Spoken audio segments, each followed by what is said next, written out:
हमारे साथ अभिषेक त्यागी जी भी जुड़ चुके हैं, अर्थशास्त्री हैं।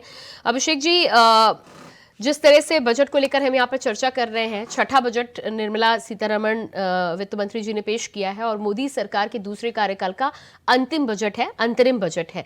क्या खास आप देख पा रहे हैं? देखिए, मेरा ये मानना है, अभी मैं बहुत देर तक जो हमारी माननीय वित्त मंत्री हैं, उन्होंने एक बहुत ही लंबी और बहुत शॉर्ट कॉन्साइज में उन्होंने एक स्पीच डिलीवर की लोकसभा में।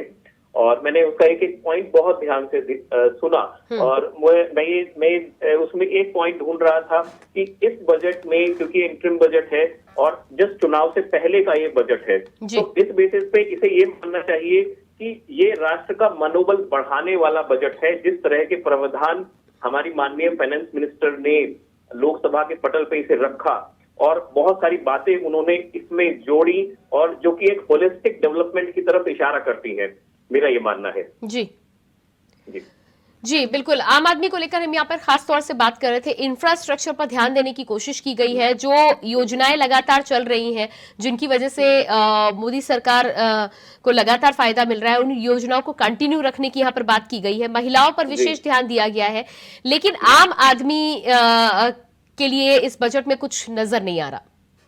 देखिए, आम आदमी की जहां मैं बात करता हूं प्रियंका जी, तो वहां पर इस सरकार की जो सोशल इंजीनियरिंग है वो बहुत स्ट्रांग है। इस बजट में अगर आप ध्यान से देखें, उन्होंने 4 कोर बेसिस पर फोकस किया है, और जो है गरीब, महिला, किसान और अन्नदाता।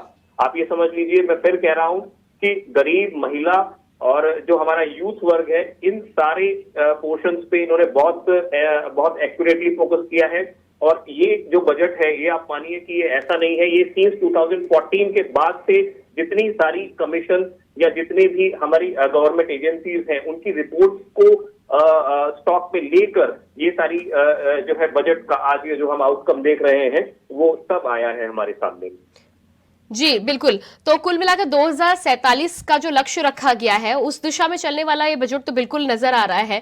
25 करोड़ गरीबों को गरीबी रेखा से बाहर निकाला गया है, ये भी सामने आया है। यहाँ पर महिलाओं पर खास तौर से फोकस, बच्चों पर खास तौर से फोकस करने की कोशिश की गई है।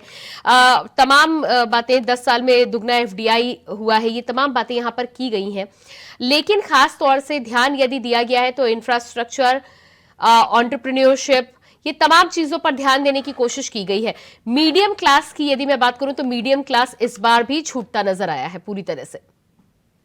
मेरा ये मानना है कि जो मिडिल क्लास है उसके लिए हाउसिंग फाइनेंस की जो एक योजना इस इंटरिम बजट में दिखी है, वो एक कहीं ना कहीं एक उम्मीद की किरण है मिडिल क्लास के लिए। क्योंकि मैंने ये देखा है, ज्यादातर ये इतिहास रहा है बजट में कि मिडिल क्लास या तो एब्सेंट रहती है या कुछ थोड़ा बहुत देकर उन्हें थोड़ा होल्ड कर दिया जाता है।